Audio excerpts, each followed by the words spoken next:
Vivez les grands moments d'analyse, décryptage de l'actualité brûlante de l'heure, dans le monde et partout au Congo. C'est sur la chaîne BBC Mpoi TV.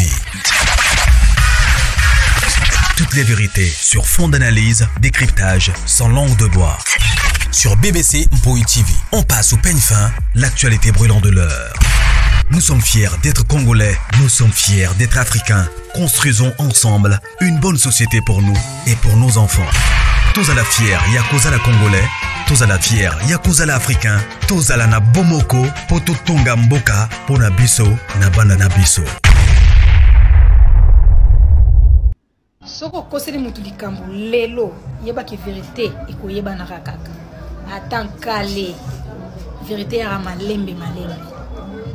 Muta o supporter pas douleur et surtout soko alobate, ameli paswana, ameli humiliation wana.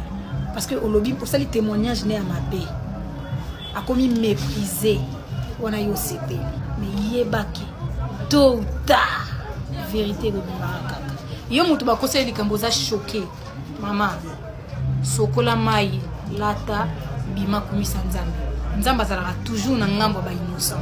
Ko se justifier na mutu te parce que la justification est du diable. Lambalia tambola kindo lukambo. Tôt ou tard, vérité de Baraka. Yo kumisa. Voilà. Salut. Bonsoir et surtout bon dimanche. Nabalandignon soya BBC Mpoi TV. Kota aimer partager. Ce qu'ils appellent mbala liboso na yo, s'abonner kozala vraiment de suite. Alors, famille Libota, ma grande famille, ma famille du cœur. Shalom. Mais les autres tous dimanche va découper que ressemble que ça la bien.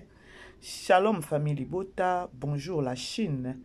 Bonjour, gros bisous na ba Peshalov ba Dinachou. On est ensemble quoi. Et bisous te défendre pour de bonnes causes. Voilà. Kota aimer partager. Famille Libota naloba toujours iratakate. Toujours focus. Tout ça filmé la bisou kuna total. Lelo 4e épisode. On a appelé déjà titre incorrigible. Parce que titre oh Poutine a tcheli biso kuna makasi penza mange sa pasi na prononciation e to keka na incorrigible. Marie-Hélène kuna za incorrigible. Qui m'a mangu ke kotala. Qui m'a penza mangu la grande famille. Lelo total 4e épisode na biso. Drama nano e bandité. Bientôt la drame ezo bandana kacha filme wana. Bino batu boza ba impatient. Bokene nano kota la premier épisode et puis bino posa et puis bino vraiment gouana lisusu ya kota moment au drame ko banda. To simba mitu. Parce que nga déjà lobby mama étoile la lelisa kinga déjà. Mama étoile o na yebaka teza la nini na mamoyo. Donc ma misu nezara toujours ready. Total ndenge papa Serge akomo kenina mama étoile mabe maladie alobi eza maladie ki bondoki papa Serge alobi eza maladie ki bondoki. Voilà la grande famille boki me la film na biso kuna drama déjà bandi, c'est-à-dire que non le 4e épisode to kota déjà na drama. Alors, tu as évité Poutine, ce qui a ça préparé, les bisoti na 15e, c'est na 10e, na 12e épisode, tu as évité, mais on est là, na focus toujours. Voilà. Kota aimer partager, bande qu'on a toujours que non, beau aimer, beau partager, non zangi sa te kopé sa merci, na bande qu'on so bazo soutenir biso de loin et de près, merci na bande qu'on so bazo komenape biso. Que mon Dieu vous bénisse abondamment. C'est-à-dire que non, musapi moko. Et tunga teto et sokolaka en rôle liboko moko et sokola elongité. Voilà, tous les cas. Je crois que kolanda maloba oyo eza na vidéo ya Linda. Nga na otiki espace te. Bo supportenga. Bo supportenga na sens akoloba ke non ceux qui makambo ezaki na ka ya famille Libota. Na ebité ceux qui biso to lingi to banotala na ba fenêtre. To fongola rideau ndambu tozo donke et le kande ni kuna. Alors, famille Libota, bo supporter nga bino bo matselanga ka ba focus, bo aimer vidéo, bo partager et kende toujours kitoko. C'est-à-dire quoi? Moi na oyo Linda, to yebi biso nyonso akenaki Lubumbashi, malgré ba mbonge ezoleka sur les réseaux sociaux, surtout na TikTok, azozo ba insulte moko pas comme possible. et akendaki Lubumbashi, ça fait 2 semaines à salaki azongaki déjà lobi.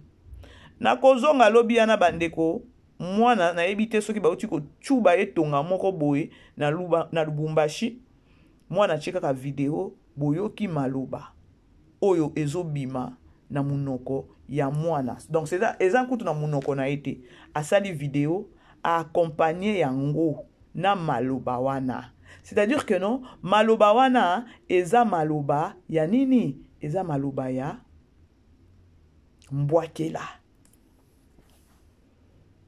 Eza maloba ya mbwakela oyo kaka penza mbwakela.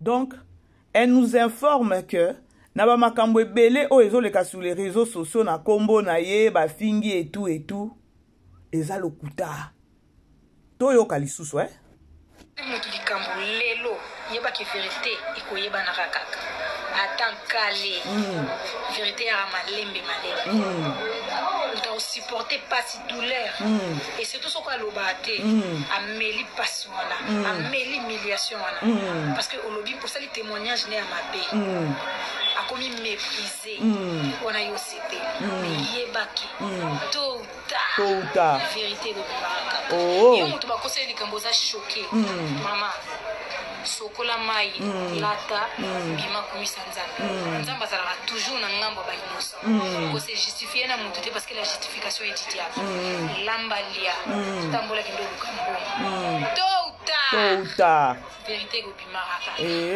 yo kumisa nzambe soko ko se bandeko boyoki nga mutu na lobite ngai mutu na lobite ngai mutu na lobite. Donc, à sali vidéo, à tché maloba oyo. Lorsqu'à tché maloba o, c'est-à-dire que non, eza maloba yamboa kela ou encore eza maloba moko o ya lancé message. Ya koloba, bêtise nyonso, ba insulte, humiliation nyonso, o bozo sala, na kombo na ye. Tôt ou tard, vérité, ekoye banaka. Yango na loba toujours, bandeko, sur les réseaux sociaux, bon moni ba artiste et comédien, so défendre artiste comédien na yo ou encore as star na yo olingo défendre ye na sens moko ya bien.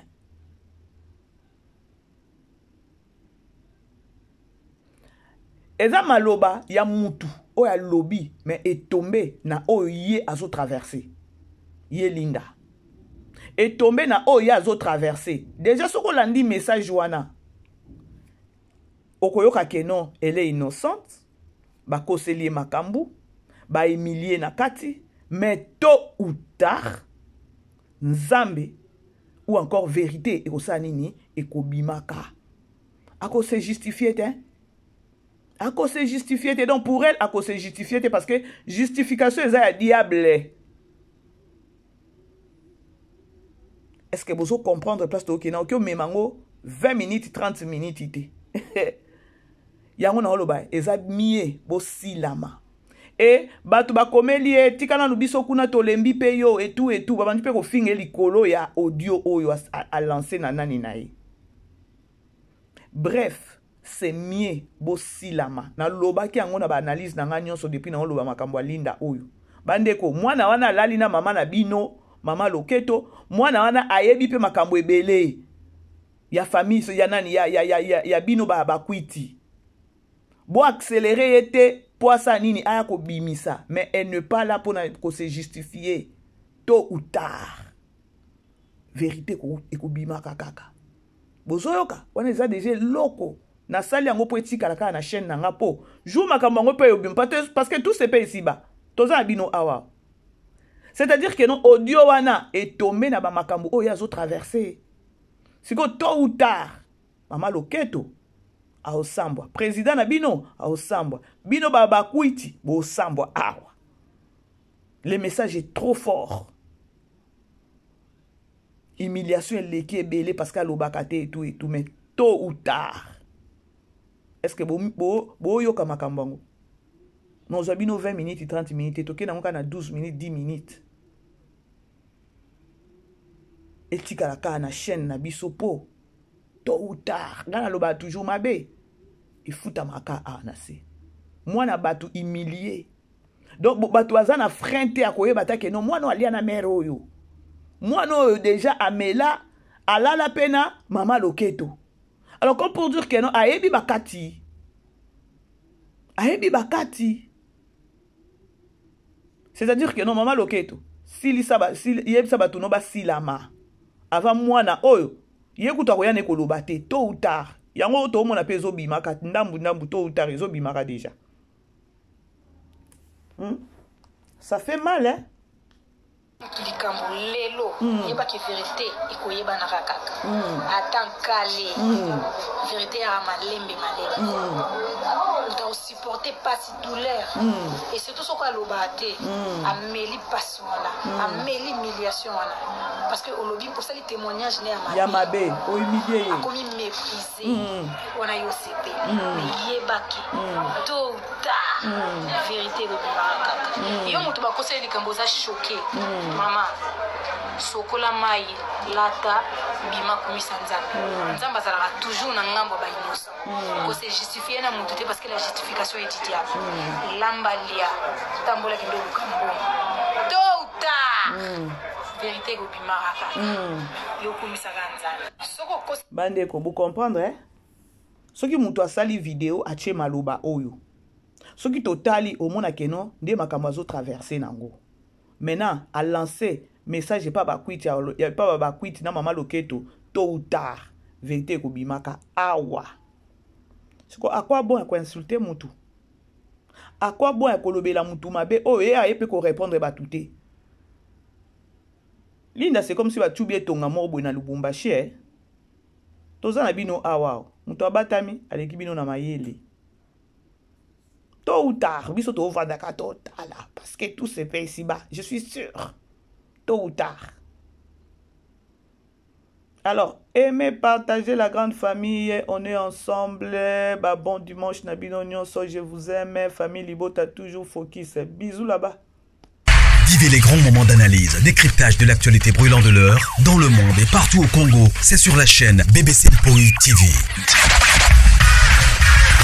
Toutes les vérités sur fond d'analyse, décryptage sans langue de bois. Sur BBC Mpoï TV, on passe au peigne fin l'actualité brûlante de l'heure. Nous sommes fiers d'être Congolais, nous sommes fiers d'être Africains. Construisons ensemble une bonne société pour nous et pour nos enfants. Tous à la fière, Yakoza la Congolais. Tous à la fière, Yakoza la Africain. Tous à la na Bomoko, Poto Tonga Mboka, Pona Biso, na Banana Biso.